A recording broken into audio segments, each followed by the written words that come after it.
What happens when two separate realities of American showbiz Hollywood's golden boy and daytime's rowdy family table suddenly collide? Picture this. One of the most respected legends of cinema sits for a typical sit-down, only to be verbally attacked on live television, blindsiding him in ways nobody saw coming. Today, we are dissecting a monumental, industry-shattering showdown between two major sides of American culture, resulting in a yelling match that ends in security and a legendary icon being ejected. Stay right here, because you're not going to believe how this story plays out. The day started as a perfectly normal Thursday at ABC's New York studio. Actor Robert De Niro arrives before the cameras, exuding an old-school Hollywood icon persona in a stylish navy blue suit to talk about his upcoming film. The 80-year-old star, famously reserved and notoriously dedicated to his craft, had faced thousands of interviews in his long career, but nothing could have prepared him for the impending ambush. But what on earth would have transformed a cordial interview into a verbal riot? In her signature comfortable seat at the front of the circular table, Whoopi Goldberg is shuffling her papers. "We are back here with the absolutely incredible Robert De Niro," she announced with her signature grin. "Bobby, thank you so much for coming on with us today." De Niro offers a polite nod in response. "My pleasure, Whoopi." The niceties were to be short-lived. Seated to Whoopi's right, Joy Behar shifts slightly in her chair and jumps in with her signature sardonic tone. "Robert, before we talk about the movie, I have to ask you about something that you've spoken about recently, concerning your craft in acting. Method acting, right?" Behar stares straight ahead with a sharp look of concern in her eyes. "Some people seem to think you've been a little too intense, a little too difficult. Have you gone, into that difficult actor category?" A hush falls over the studio audience as a heavy tension fills the air like a gun in a silent room. You could feel the temperature plummet by the second. De Niro's signature facial muscles twitch, and that legendary, steely, intense glare comes to life. "Difficult?" he replies, his voice low and gravelly. "I don't quite understand what you mean by difficult, Joy. I just do my work." The answer is not good enough for Joy, who is already leaning in further. "Well, the rumors are out there," she says, her voice gaining an even more interrogative edge. "And they involve people reporting that you have been unreasonably demanding, that you have been mistreating people on set. Is this who Robert De Niro is today?" The tension is electric, and the audience is captivated. A cinematic icon is being put on blast by a daytime host. How long will it be until the Oscar winner finally snaps? Sarah Haynes, ever the mediator, attempts to smooth things over by taking the focus off of what appears to be a legendary star pushed to the absolute limit. "I think that what Joy is getting at," Haynes suggests softly, "is the level that you take your work to, your standards. It's incredible that you maintain those while still working with the crew." De Niro offers a quick, genuine glance at Haynes before shifting his attention back to Joy. "I've been in the film business for over 50 years, De Niro states, his voice firm but controlled. "I have worked with the greatest directors, the greatest actors, and the greatest crews, but I have never mistreated anyone. I expect absolute professionalism." Sonny Hostin, ever the analyst, immediately sharpens the focus again. "Well, if you do expect professionalism, Robert, can you offer us a specific example where you demand it, but have made sure not to cross a line?" The stage is set, and the tension has reached its absolute breaking point. America is about to see a side of Robert De Niro that we rarely, if ever, witness outside of the movie screen. The voice of De Niro took on an edge, and his New York-Brooklyn inflection was pronounced as frustration began to set in. "When I am getting ready for a role, when I am in character, I need everyone else in the room to understand what we are about to do is serious," he announced. "This is not playing games. This is not playing dress-up. This is the truth. This is reality." Joy Behar was not interested in a diplomacy answer. She wanted a headline. "But Robert," she challenged, "don't you think there is a difference between being professional and, let's say, tyrannical? Because that's what people are calling you." The word tyrannical hit De Niro like a physical object. The room went stone silent. Even the camera crew was afraid to make a move. They were watching television history in the making. "Tyrannical?" De Niro said slowly. His voice became low and dangerous like the whisper he uses when he is terrifying his victims in the movies. You want to call me tyrannical for wanting excellence in my work? Whoopi Goldberg, knowing that the interview had taken a catastrophic turn, desperately tried to steer it. I think that what we want is to understand your process, Bobby, she said, her voice level. How you've managed to keep your craft so good all of these years. But it was to no avail. Joy was only spurred on by De Niro's comments.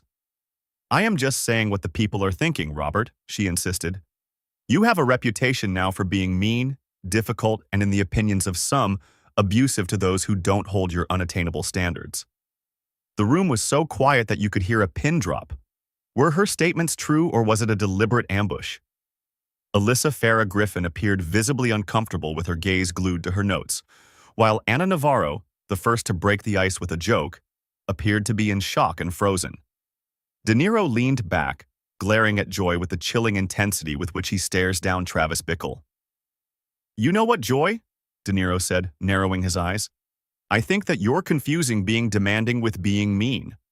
I think you're confusing passionate with abusive, and I think you are doing that for ratings. That's what it comes down to. For ratings? Joy's voice squeaked, her cheeks flushed. I am trying to talk about how you treat people in the workplace. This is not about numbers, Robert. It is about responsibility. The audience in the room seemed like they were petrified by what they were watching. This was no longer casual banter. It was a full-blown war. Slowly, De Niro stood up with quiet, deliberate, and meaningful movements that conveyed more menace than I could have imagined. Responsibility? He asked, his voice reverberating throughout the silent room. How about the responsibility of a reporter who spews lies without any investigation into them? How about the responsibility of a host who uses personal attacks to grab an audience? Joy also stood up and looked him straight in the eye and would not back down. They were both of equal stature, and there was no turning back. Will the cameras roll and continue the fight? Stay tuned because the breaking point was moments away.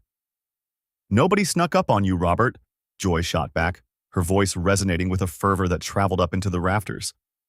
These are legitimate questions based on legitimate reports, coming from legitimate sources in the business. His voice softened into the dangerous register that has long made him one of the most formidable actors in history. Legitimate sources? He questioned, stepping toward Joy. Name them. Now, give me one name of any legitimate source that has told you I abused a single crew member. The challenge hung in the air like a weapon. Joy opened her mouth and closed it, but not a name emerged. The sound that filled the studio could have been that of a pin drop. Whoopi Goldberg made one final, perhaps desperate attempt to pull the segment back from the abyss. Let's all take a breath here, she implored, her producer's instincts at long last igniting. Because it is getting a little intense, and I think we can find a more constructive way to talk about this. But Robert De Niro had moved past any idea of construction. This was destruction time. You know what your problem is, Joy? His voice was like a razor cutting through the tension in the studio. You hide behind this desk, you hide behind this camera, and you think that that gives you the right to tear people's reputations down based on hearsay. Joy's face, now deeply crimson, did not betray her will to retreat. I am not destroying you, Robert. I am asking the public what it needs to know. That is journalism. Journalism? He laughed, the sound dry and hollow, but deeply unnerving. That's not journalism, Joy. That's character assassination as entertainment. This was it, the point of no return? Sarah Haynes desperately attempted to intercede. Robert, I think we can find some common ground here because every single one of us in the industry is striving to produce high-quality material while maintaining a respectful and positive working environment. For a brief second, De Niro softened his gaze and smiled as he addressed Sarah. Sarah, I admire you trying to do that, but I don't have common ground with someone who comes at me with lies and expects me to defend myself against fiction. That was the flint that struck the gunpowder. Joy slammed her fist on the desk, a thud that startled the panel. They are not lies, Robert. I have sources. I have people that have worked with you and that have told me things. Then name them, De Niro roared, his voice echoing with a power that shook the studio. Stop hiding behind anonymous sources and behind innuendo and character assassinations. If you want to call me an abuser, you need to have the facts and you need to name the people you're getting the gossip from. The room was electric. The situation was extremely volatile, both legally and perhaps even physically so, Sunny Hostin leaning forward.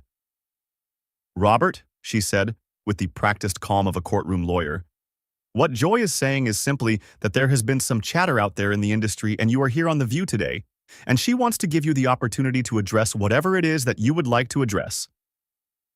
With the camera still rolling and the tension at its boiling point, one thing remained unclear. Was De Niro there to explain himself, or was he done with The View for good? Industry chatter? De Niro scoffed, shaking his head in utter disdain. This is what you call gossip now? Joy, you're a lawyer. You know the difference between facts and rumors. What she's doing here would not hold up in a court of law for 5 seconds. Alyssa Farah Griffin, seeing an opening, interjected quietly over the tense silence.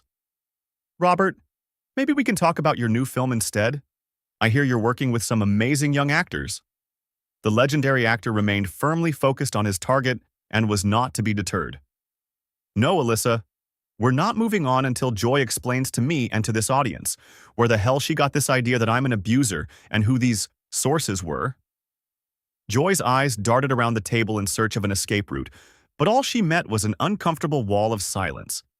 Even Anna Navarro, a woman who always has something witty and biting to say, was suddenly intensely fascinated by the paper in front of her.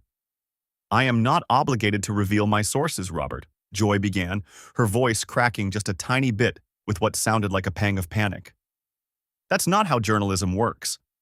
This isn't journalism, De Niro boomed, slamming his hand on the table so hard Whoopi's coffee cup jumped off its saucer. Journalism requires you to do your research. You require evidence. You require corroboration. What you did was you threw an accusation out there and hoped it would stick. The audience sat there, spellbound, as they watched two titans engage in a verbal war. This wasn't an afternoon gabfest. This was a no-holds-barred gladiatorial match. Whoopi made one last weak attempt to break up the fight. Bobby, Joy, can we please all calm down? This is supposed to be a discussion. A discussion? De Niro turned his gaze to Whoopi. Whoopi, with all due respect, this conversation stopped being a discussion when Joy decided to jump out there and ambush me with some garbage allegations that have no basis in reality. Joy stood again, her face flushed from the fight and humiliation. It is not an ambush to ask tough questions, Robert. You are a public figure. You do not get to dictate the narrative. Dictate the narrative? De Niro's voice lowered to a dangerous whisper.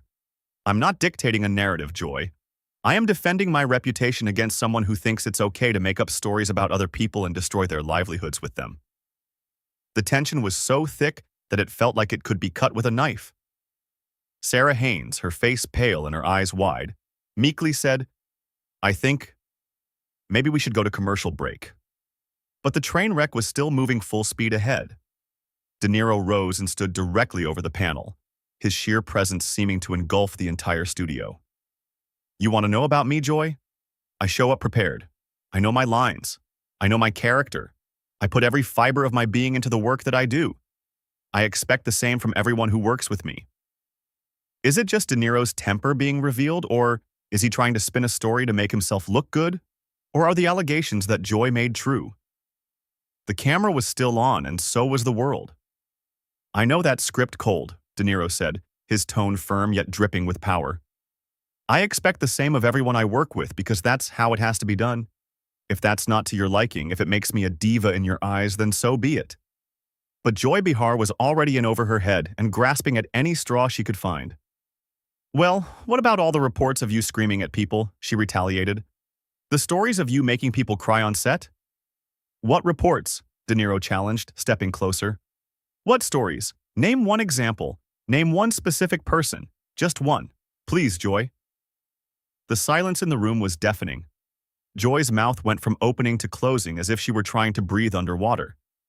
She had used her only 2 arrows, and now she was left standing with her bow unstrung. At that point in the interview, the power in the room was undeniable, shifting from moderator to subject. Was it the end of the interview or the end of a career? Maybe we should focus on Robert's incredible career, Anna Navarro whispered, breaking the silence. But the actor had eyes only for the host. You can't do it, can you, Joy? He asked with a venomous hiss. You can't name me one single example because it doesn't exist. You've been spitting gossip at me for years, and you still can't back up one piece of it. Joy was shaking visibly. I don't have to prove anything to you, Robert. The fact that you're acting like this, the way you're behaving right now, only proves I was right. Her accusation hung in the air like a bad smell, and after a long moment, De Niro finally spoke, his voice low and controlled, but with the undertone of a volcano erupting. So let me get this right, he began. I'm defending myself from these false accusations, and now that means that the accusations are true? Is that your journalist's ethics, Joy? Is that how it works? Behind the scenes, Whoopi was trying to signal for a cut to black, but De Niro was in the middle of a takedown, and there was no stopping him. Sonny Hostin chimed in, Robert, what Joy was trying to… No, De Niro cut her off, his glare fixed on Joy. I know exactly what Joy was trying to say. She was trying to twist my words into something they weren't, and she's going to keep doing that no matter how I defend myself. That's not a journalist, Sonny, that's a propagandist. Behar stood at the podium looking like a scared animal backed into a corner. Her usual sharp tongue seemed to have failed her. You are proving my point right now, Robert. The way you're acting shows that this is what people have been saying about you for a long time. De Niro let out a sharp, unamused laugh that reverberated throughout the studio. So, you make an accusation you can't support, and then when I defend myself against it, it proves the accusation is true. Is that what passes for good television these days?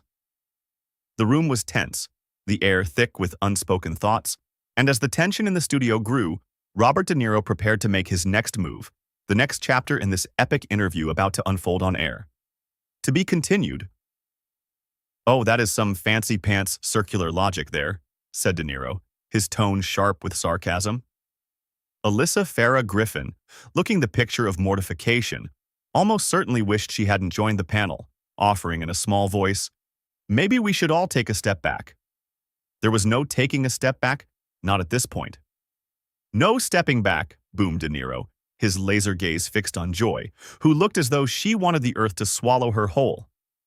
This has to end here now. Joy, you have exactly 30 seconds to give me one single, verifiable source for anything you've just claimed, or you admit to the entire country, on national television, that you were wrong. The ultimatum hung in the studio air, a dark cloud waiting to rain destruction down upon them all. The rest of the hosts remained eerily silent, avoiding any and all eye contact with the camera. In the wings, Whoopi made frenzied cut gestures to the director, but the broadcast remained live, transmitting every moment of the mounting tension. Could this possibly be the show that finally takes down daytime television? I do not operate on your timetable, Robert, said Joy, though the quavering in her voice gave her away. I do not need to prove a single thing to you. Then you admit you made it all up, stated De Niro. He moved even closer to the panel table, his imposing figure casting a long shadow over the hosts. You admit that you came here today with nothing but pure, unadulterated malice and gossip designed to destroy my reputation for nothing more than ratings. At this point, Sarah Haynes seemed on the verge of a respiratory meltdown. Robert, please, we're all friends here. We all have the greatest respect for your work. Friends? De Niro responded, a genuinely chilling and cold surprise flashing across his face. Sarah, friends don't go on national television and ambush each other with lies. Friends don't try to ruin careers on anonymous whispers. Ana Navarro finally found her voice again, attempting a conciliatory approach. Robert, I really think there may have been some miscommunication. Perhaps Joy didn't intend to imply…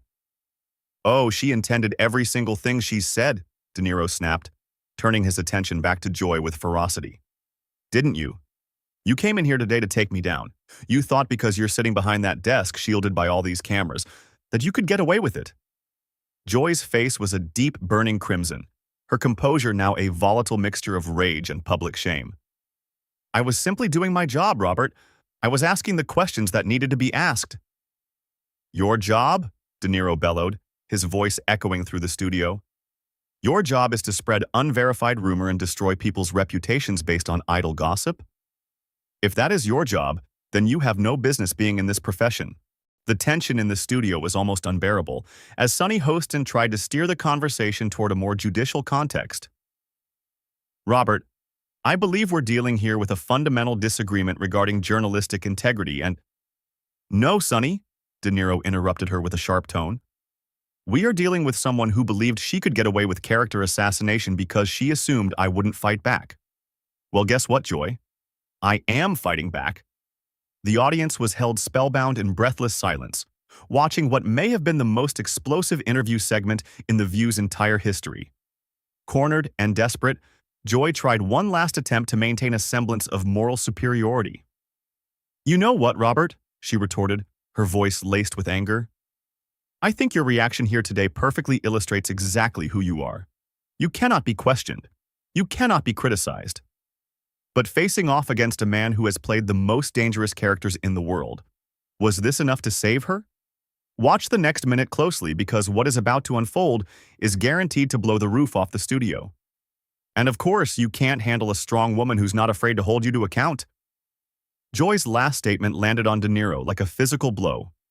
For just a moment, his eyes, so hot with anger a moment before, became utterly chilling in the most frightening way we haven't seen since his time in Taxi Driver. A strong woman? De Niro repeated in a dangerously low tone. Joy, don't you dare try and frame this like some sort of feminist crusade. This isn't about you being a woman, it's about you being a liar. The word liar echoed through the studio like a gunshot, and Joy let out a gasp. The other co-hosts flinched as if they'd been physically hit. Whoopi finally stood up, her voice clear and authoritative. That's it, both of you, that's it. But there was no stopping De Niro now. No, Whoopi, that's not it, he retorted without ever meeting her eyes. Not until Joy admits to what she's done. Not until she apologizes for attempting to tear down my reputation using fabrications. Joy's composure finally broke. I don't owe you anything, Robert, she screamed. I don't owe you an apology. I don't owe you an explanation, and I certainly don't owe you an admission of any sort of anything. The confrontation had finally reached its absolute boiling point. Was this the end of an era on daytime TV? Then there is nothing more to say, De Niro coolly declared. He then turned away from the panel and directly to the camera lens, speaking to millions at home.